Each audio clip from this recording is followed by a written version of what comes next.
Hello friends, welcome to my channel learn English easy tutor. இன்னைக்கு நம்ம பார்க்க போகிற டாபிக் டுடே vocabulary.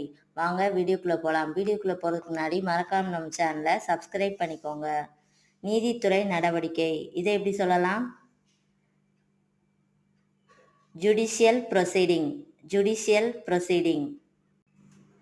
ஊழல் எதிர்ப்பு இயக்கம், இதை எப்படி சொல்லலாம்? Anti corruption drive.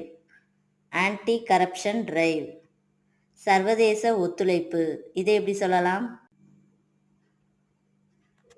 International collaboration. International collaborations. பொது விழிப்புணர்வு. Public awareness. Public awareness. Video பிடிச்சிருந்தா லைக் பண்ணிவிட்டு மறக்காமல் நம்ம சேனலை சப்ஸ்கிரைப் பண்ணிக்கோங்க. தேங்க்ஸ் ஃபார் வாட்சிங்.